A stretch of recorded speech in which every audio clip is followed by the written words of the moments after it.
Donc, les autres molécules qui sont quand même assez importantes, c'est les produits de contraste. On peut se dire que c'est moins important que les pénicillines, quoique moi je suis pas tout à fait d'accord, parce que les produits de contraste sont quand même largement utilisés. On a besoin largement pour les procédures diagnostiques, mais pas que.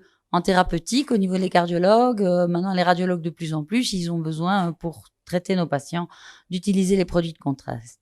On considère que c'est quand même quelque chose qui est vraiment mais très très largement utilisé puisqu'on a à peu près 75 millions d'injections par an dans le monde. Il serait la première cause de décès par anaphylaxie à l'hôpital, source à vérifier. 1 sur 100 000 décès pour les examens. Il y a des accidents majeurs dans 0,05% des incidents et mineurs 1%. Ils considèrent les incidents mineurs, moi j'aime bien cette valeur-là, sans intervention thérapeutique. Quand on interroge les patients, on demande souvent, ah oui, vous avez fait rouge et qu'est-ce qu'ils vous ont fait? Puisque là, ils sont souvent à l'hôpital et souvent on a juste attendu et après 1 heure, c'est parti tout seul. Donc ça, c'est un critère que j'aime bien. Il y a également des groupes différents. Donc là, on va les classer sur le fait qu'ils vont être soit monomériques, dimériques, ils vont être ioniques avec le noyau sodium ou pas, et ils vont être hyperosmolaires, de haute osmolarité, faible osmolarité ou iso-osmolaires. Et ce sont toutes ces propriétés qui vont varier les réactivités. Donc, on va classer les effets indésirables dans les produits de contraste avec des réactions non allergiques, encore beaucoup plus fréquemment, parfois que pour d'autres molécules même, justement par cette propriété d'osmolarité notamment, avec les malaises vagaux, l'insuffisance rénale, le flush qu'ils ont souvent, un effet toxique ou irritatif. Il y a des réactions allergiques IgE dépendantes et cellulaires aussi.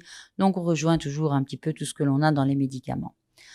La pathogénie, il y a différents mécanismes qui sont évoqués, c'est discuté. Soit on va avoir une activation directe du complément, un effet sur la membrane du mastocyte, un effet sur la voie de la formation et de la production de bradykinine.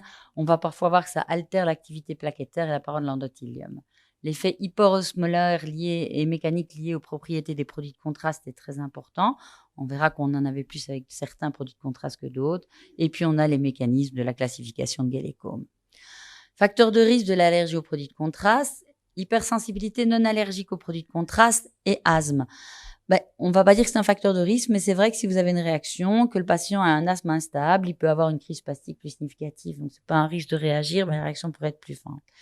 L'atopie, on parle d'atopie, parler d'atopie ici, on va voir qu'il y en a plusieurs qui ont fait le truc. Le terrain histaminolibérateur, quelqu'un qui a une urticaire chronique va avoir plus facilement une dégranulation résumée de son mastocyte de l'urticaire à l'injection de produits de contraste.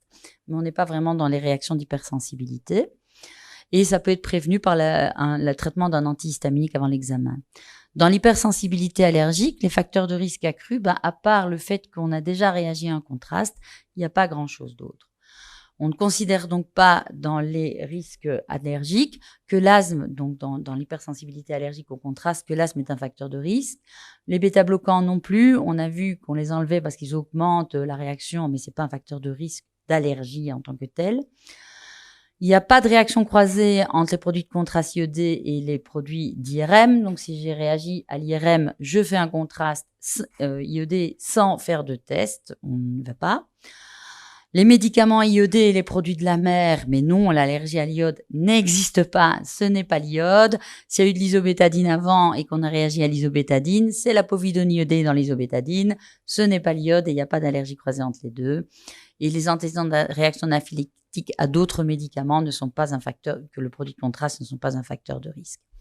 On voit que la fréquence des réactions immédiates aux produits de contraste va être variable selon le produit, les produits ioniques et non ioniques. On voit que toute réaction confondue, on a beaucoup plus de réactions avec les produits ioniques.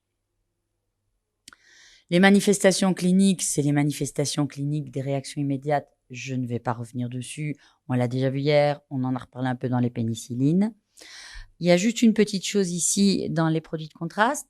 On parle plus souvent du syndrome de Kounis avec le contraste. Dans la littérature, on retrouve un peu plus que pour les autres médicaments. Syndrome de Kounis qui est surtout documenté dans l'allergie aux hyménoptères. Cet accident coronarien avec des coronaires saines, avec un spasme coronarien provoqué par l'allergie. On le retrouve peu dans la littérature sur les médicaments, sauf on le revoit régulièrement dans le contraste. Il est surtout bien documenté dans l'hyménoptère. Les manifestations cliniques plus retardées, avec les réactions légères à modérées, les rash maculopapulaires qui vont être très fréquents, l'urticaire ou l'angioœdème qui sont parfois particulièrement fréquents avec les produits de contraste, et puis tout ce qui est des toxidermies plus sévères, ils vous en parleront après bien mieux que moi. Alors, donc, on a tous les... Je suis partie dans le mauvais sens, moi, oui, pardon.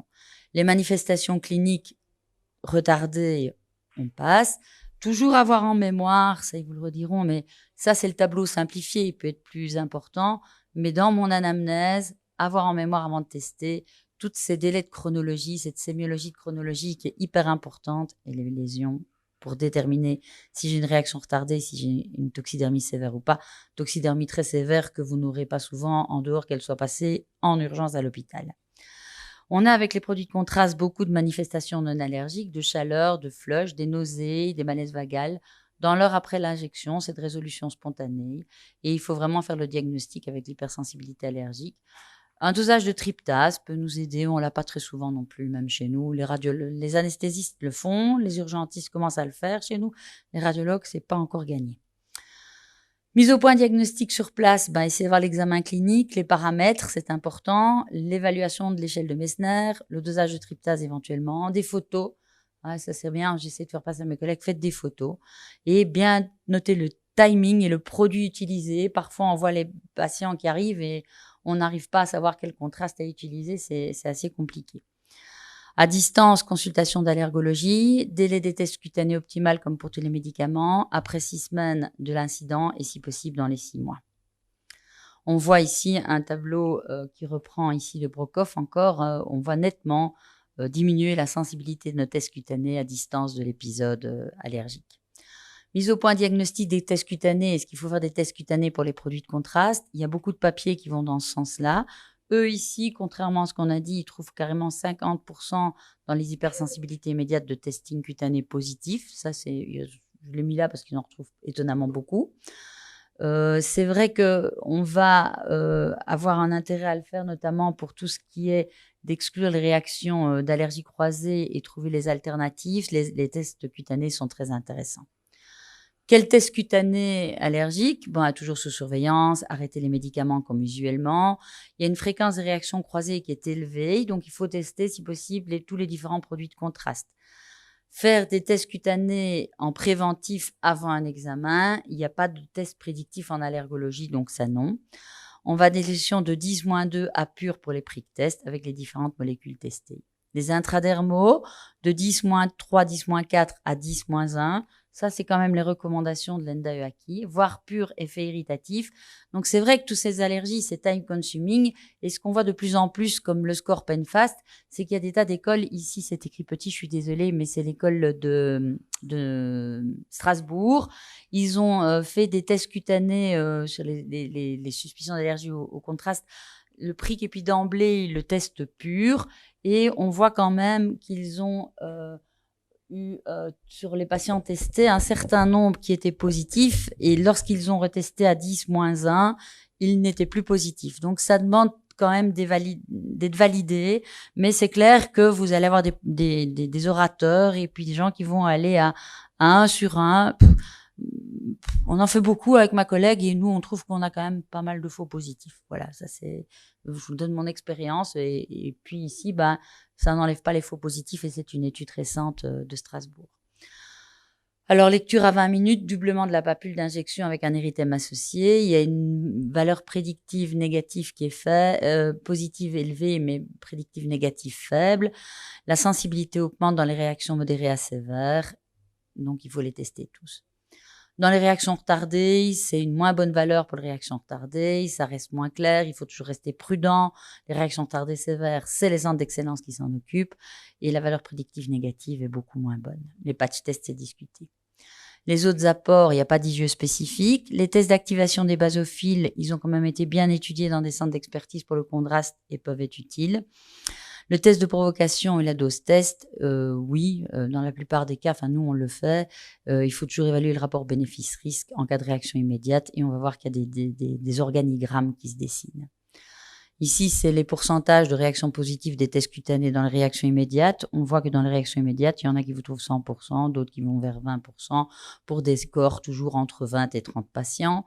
Dans les réactions retardées, pour des cohortes de même nombre, on a vraiment des sensibilités qui sont beaucoup moins bonnes.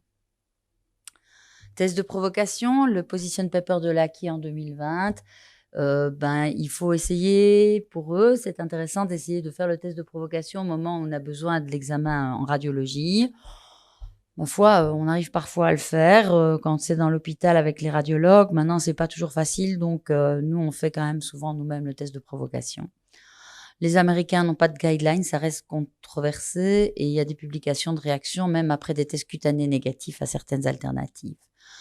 Dans les réactions de toxidermie sévère prouvées à un produit de contraste, on va administrer un produit de contraste substitutif. C'est fait dans des écoles expérimentées et il va y avoir 2 récidives de toxidermie non sévère après l'administration d'un produit de contraste substitutif sur un petit nombre de cas de patients, 13 cas, et de toxidermie prouvée à un seul patient. Donc, chez eux, c'est relativement sécure, mais moi, je ne le fais pas. Donc, dans la mise au point diagnostique, c'est toujours nos organigrammes. Est-ce qu'on a une réaction clinique qui est suggestive? On va avoir une réaction immédiate. Ici, on va faire les tests cutanés. Ils sont positifs. On va faire le test avec l'alternative. S'ils sont négatifs, on va réexposer au même produit de contraste. Dans les réactions retardées, même topo. Mais je pense qu'il faut quand même faire ça plus dans les centres d'expertise dès que ça atteint un certain degré de sévérité de réaction retardée. Le test d'activation des basophiles, vous voyez, il est quand même plus validé. Il est bien validé quand même dans les contrastes. On le retrouve dans les organigrammes, ce qui n'est pas le cas dans beaucoup de cas. Ici, c'est un tableau qui reprend à peu près la même chose. Les réactions croisées entre les produits de contraste, ça a été beaucoup étudié. Vous avez Youn dans Allergie en 2015 qui a fait un tableau bien détaillé, différent entre les réactions immédiates et les réactions retardées. C'est pas les mêmes tableaux, donc attention, et il a bien défini. Vous voyez, le tableau, il est beaucoup plus foncé ici, donc on a beaucoup plus de probabilité de réactions croisées dans les réactions retardées. Et ici, un tableau un peu plus simple de cross-réactivité avec les fortes associations, les associations fréquentes et les associations plus rares. Et vous voyez ici dans le tableau qu'il y a également beaucoup moins de réactions croisées dans les réactions immédiates que dans les réactions retardées. Les résultats des BAT, ils dépendent, donc c'est intéressant, des équipes et ils ont une bonne sensibilité, et une faible sensibilité, une bonne spécificité. Ça doit être fait dans des centres spécialisés. Je rappelle toujours, quand je parle des BAT, que le prélèvement ne voyage pas. C'est le patient qui doit aller se faire prélever au laboratoire. Vous allez demander le test d'activation des basophiles. Sinon, ça ne vaut rien du tout. Alors, l'allergie à l'iode et aux produits de contraste, on a déjà dit non. La povidone iodée, non. La scintigraphie iode, non. La myodarone, les fruits de mer, les séjours en bord de mer, ils peuvent toujours aller au bord de la mer. La prémédication, c'est débattu. On a vu qu'il y avait pas mal d'effets d'histaminolibération avec les produits de contraste, donc automatiquement, ça, c'est efficace. Dans les réactions immédiates, on n'a rien qui a prouvé vraiment que donner de l'atarax et du médrol allait vraiment protéger. Donc, c'est pas toujours très validé, notamment. Et donc, en conclusion, les produits de contraste peuvent donner des types différents de réactions d'hypersensibilité. Les réactions IgE-dépendantes existent et doivent être mises au point dans les 6 semaines à 6 mois. Il y a des allergies croisées qui existent, mais pas toujours. L'intérêt des testings cutanés est moins clair dans les réactions retardées. Les réactions croisées existent. Il y a quand même quelques tableaux qui nous les déterminent, un peu comme pour les céphalos, mais c'est un peu moins précis. Les tests d'activation des basophiles ici nous aident parfois, mais on ne les a pas toujours en routine. Dans les tests de réintroduction, il n'y a pas de guideline ni de recommandation actuelle. Les protocoles sont variables, c'est à réévaluer. Donc, il y en a qui font 1/10 de la dose et puis la dose entière. Et nous, on injecte la dose complète tout de suite pour le contraste, en fait. Et donc, l'intérêt de prémédication reste nul et limité. Donc, si un tech home message, les produits de contraste iodé, en fait, de faible osmolarité ont permis de réduire considérablement l'incidence des effets secondaires, puisqu'on a vu que cette osmolarité allait favoriser la dégranulation du mastocyte, les histaminolibérations. Les réactions d'hypersensibilité immédiate, c'est urticaire, angioïdème, voire anaphylaxie. Les non immédiates sont larges. On parle de réaction immédiate qui peut être expliquée par un mécanisme IgE ou avec les cellules T. Les allergies aux produits de contraste n'ont aucun lien avec les crustacés et l'iode. Les tests cutanés peuvent être utiles pour la prise en charge diagnostique et confirmer le diagnostic, trouver une alternative. La survenue de réactions d'hypersensibilité immédiate malgré une préparation adéquate avec antihistaminique et corticoïdes n'est pas nulle, un taux de récurrence de 10 à 17%. Alors, d'autres agents, rapidement, on a les produits d'IRM qui vont pouvoir donner un peu les mêmes types de réactions. On a les mêmes types d'exploration que l'on peut réaliser pour ces produits-là aussi, avec des seuils de dilution différents. Les réactions d'hypersensibilité sont décrites de façon beaucoup plus rare cependant, et on peut faire des IDR jusqu'à 10-1. Alors, la réactivité croisée entre eux pourrait exister, mais elle est beaucoup moins clairement démontrée. Et on a évidemment des produits de contraste qui sont variés entre des ioniques, des non-ioniques, et on a les cycliques ou les linéaires qui vont moins croiser entre eux. Donc ça, c'est les Dotarem, ceux qu'on a en magasin. Ça, c'est les disponibilités en Belgique. La barite, on l'utilise aussi en contraste. Elle contient du sulfate de barium. Il peut donner péros ou en intrarectal. Il y a des allergies décrites, mais elles restent très exceptionnelles. Mais moi, il m'arrive qu'on m'envoie des patients pour les tester.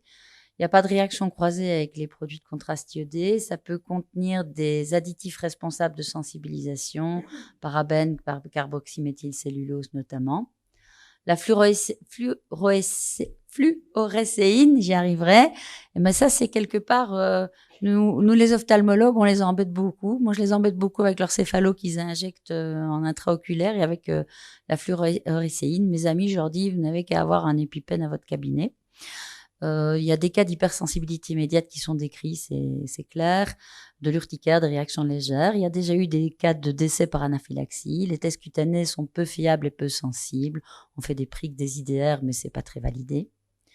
Les bleus utilisés pour marquer au bloc opératoire, utilisés en chirurgie oncologie sur les ganglions sentinelles ou vasculaires. Il y a des réactions d'hypersensibilité immédiate décrites avec des réactions croisées entre les deux, le bleu de méthylène, le bleu patenté, demi-vie prolongée, des bilans qui doivent être discutés. Donc, quand on a des allergies, quand on nous parle des contrastes, il y a plusieurs choses. Mais bon, ça, c'était plus anecdotique. Donc, l'allergie vraie aux produits de contraste et IRM est rare, mais elle existe. Il y a une importance du diagnostic différentiel. Ce n'est pas toujours des molécules contournables. La validité des tests cutanés pour les produits de contraste est bien meilleure que pour les produits d'IRM. Les tests d'activation des basophiles ont quand même montré une bonne spécificité, mais une mauvaise sensibilité. Le test de réintroduction à réévaluer, prudence, protocole à étudier, nous, on le fait. L'ENDA-EACI propose de le faire au moment où on a besoin de l'examen, mais les radiologues ne sont pas toujours d'accord. Il y a des sensibilisations croisées qui existent et c'est pas simple de les anticiper. Il n'y a pas vraiment de prémédication validée et il y a une possibilité d'allergie à tous les produits d'imagerie contrastés ensemble, pour les produits de contraste iodé et pour les produits de gadolinium, ça c'est quand même plus rare.